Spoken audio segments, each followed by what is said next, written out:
যখন ছিলাম তখনই তো আমার ক্রেজটা তৈরি হয় ঐন্দ্রিলা আহমেদ হিসাবে রূপনগর নাটক থেকে সব নামকরা ডাইরেক্টরের ফার্স্ট কাজে আমি ছিলাম। ওইটাতে বোঝা যায় যে আমার জনপ্রিয়তাটা কত তুঙ্গে ছিল, ওগুলো খুব মিস করি। মাথায় একটা টেনশন থাকতো না যে কেউ যেন বলতে না পারে যে বাবা মায়ের জন্য সুযোগটা পেয়েছে, অভিনয় দিয়ে সেটা আমাকে ওভারকাম করতে হবে। সেটা তো আমি প্রশংসিত হয়েছি, আমি সবসময় প্রশংসিত। ওইটা আমার কষ্ট, মানে ওটার জন্য আমাকে কোনো কম্পিটিশনে যেতে হয়নি। নিজের সাথে নিজেরই কম্পিটিশন যে আমাকে ভালো করতে হবে, আগের কাজটা থেকে আরও ভালো করতে হবে। কারণ আমরা যেটা বলে যে শিল্পীরা মানে সহজে স্যাটিসফাইড হয় না কাজ নিয়ে। নাচেরও যখন আমরা একটা পারফরমেন্স করি তখনও কিন্তু মনে হয় যে আচ্ছা আরেকবার করলে মনে হয় এই জায়গাটা আরেকটু ভালো। ধরেন আমাকে থেকে কতগুলো রাউন্ড নিতে হবে, আমি 18টা নিয়েছি, 19টা দিলে হয়তো ভালো হতো, এরকম একটা বিষয় কিন্তু থাকে।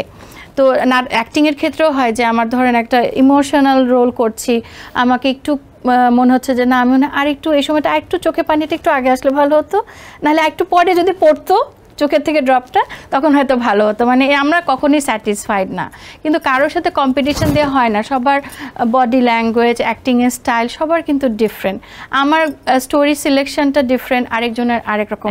হ্যাঁ, যেমন আমার ক্ষেত্রে যেটা হচ্ছে আমার রবীন্দ্রনাথ হিস্টোরিক্যাল অ্যাক্টিংগুলো আমার অফার বেশি আসতো। আমি ওই সময়টা খুব ব্যস্ত হয়ে যেতাম। ঈদের সময় আমাদের শিল্পীদের সবারই ব্যস্ততা থাকে, তো আমার একটা ব্যস্ততা ছিল যখন রবীন্দ্র নজরুল জয়ন্তী হতো, কারণ আমাকে ওই ট্র্যাডিশনাল লুক, ওই পার পরা, খোপা দেওয়া, সিঁদুর দেওয়া, ওই ক্যারেক্টারগুলো আমাকে খুব মানাতো, এই জন্য ওইটার অফার আসতো। সো কার সাথেও আমি ইয়েতে যাব। তবু অনেস্টলি আপু একটা কথা জানতে চাই, এত বছর পরে আসলে দীর্ঘ সময় কাজ করেছেন এবং সেই সময় যে এত গুরুত্বপূর্ণ চরিত্র বা অনেক জনপ্রিয় কাজে আপনাকে দর্শক পেয়েছে, সেই সময় তো প্রতিদ্বন্দ্বীও ছিল না যে তা তো নয়। যখন খুব সুন্দর একটি চরিত্র করছেন সেখানে তারও 2-4জন প্রতিদ্বন্দ্বী তো নিশ্চয়ই ছিলেন। সেক্ষেত্রে কখনো কি বাবা মায়ের মানে আপনি দুজন স্টারের কিড, সো এই কারণে সুবিধাটা পেয়েছেন কিনা যে না বাকি দুজনকে বাদ দিয়ে জন্য আমি আব্বু আম্মুর জন্য আমি সুবিধা পাইনি, বাট এই কথাগুলো আমি অনেক শুনেছি।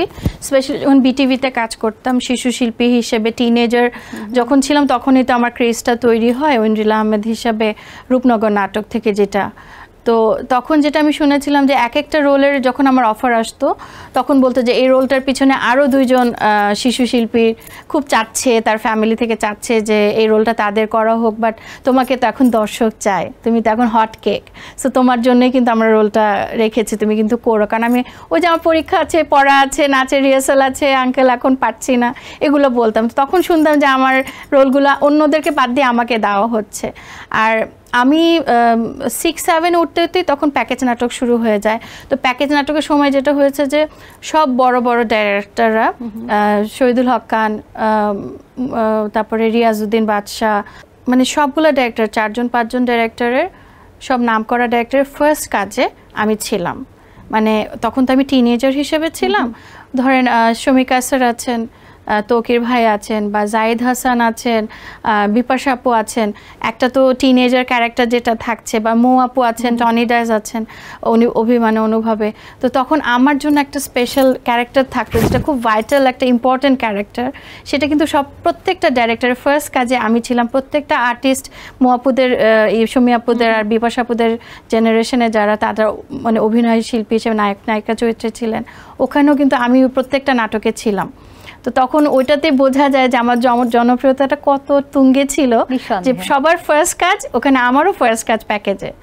এবং সেই সময় আসলে যে বাসার নিচে পরিচালক প্রযোজকদের একটা ভিড় লেগে থাকতো, সবসময় যাতায়াত থাকতো, সেটা একটা অন্যরকম সময় নিয়ে আসতো সবাই। এখন তো আর সেসব দেখা যায় না। ওই সময়টাকে মিস করেন? অবশ্যই খুব মিস করি। তখন মানে একটা কাজের অফার আসতো, আমাদের কখনো কোনো অফিসে যেতে হয় না, যেটা বলছিলাম সিন্ডিকেটের ব্যাপার স্যাপার বা এগুলো যেরকম হয়ে গেছে এজেন্সি।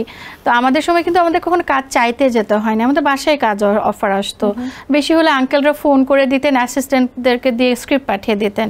অ্যাডের আমি 25টা অ্যাড করেছি, তো 7টাই করেছি আমি বম্বেতে গিয়ে। তো সবগুলো অ্যাডের অফার আসতো, ওরা স্ক্রিপ্ট পাঠিয়ে দিত, আমি রাজি হলে কন্ট্রাক্ট সাইন করতো, বাসায় চলে আসতো। ইভেন এরকমও হয়েছে যে মালিক পক্ষ বাসায় এসেছেন, সাইন করে গেছেন, হ্যাঁ, কন্ট্রাক্টটা। আবার আমাদের রিহার্সাল হতো, সব কিছুরই একটা রিহার্সাল হতো। এগুলো খুব মানে ইম্পর্টেন্ট ছিল। আমরা কস্টিউম নিয়ে কথা বলতাম, কে কী করছি। আর বিটিভিতে যখন হতো বড় একটা গোল একটা টেবিলে সবাই রিহার্সাল করতাম, ওগুলো খুব মিস করি। মানে মনে হতো একটা বিগ প্রজেক্ট, আমরা সবাই কনসেন্ট্রেট করছি এবং ওভাবে কাজ করছি এবং কাজটা যখন সেই অনুভবটা আসলে তৈরি হয়েছে, হ্যাঁ, তখন ওই কয়দিনের জন্য বাবার ক্যারেক্টারটাই আমার বাবা, ভাইটাই আমার ভাই, বোনটাই আমার বোন, মাটাই আমার মা। মানে ওই কয়দিনে 4-5 দিনে আমাদের রিহার্সাল করতে করতে প্রিপারেশনে পুরো কাজটা শেষ হতে হতে আমরা পুরো মনে হতো আমরা একটা ফ্যামিলি হয়ে গেছে, অনেক বন্ডিং ক্রিয়েট হয়ে যেত। এই জন্যই বলছি যে আমরা তখন সবাই সবার জন্মদিন, ম্যারেজ ডে, বার্থডে, আমার বার্থডেতে সবাই আসছে, মানে আমরা কারো বিয়েতে যাচ্ছি, মানে সবাই আমরা আপন খুব, কারো বাচ্চার ফার্স্ট বার্থডে আমরা সবাই যাচ্ছি, মিতানুর আপু, আবার আমাদের ইয়ে ছিল যে আন্টিরা আঙ্কেলরা যারা ছিলেন সবাই তো আমরা ফ্যামিলির মতোই ছিলাম, তো খুব ভালো লাগতো ওই সময়গুলো।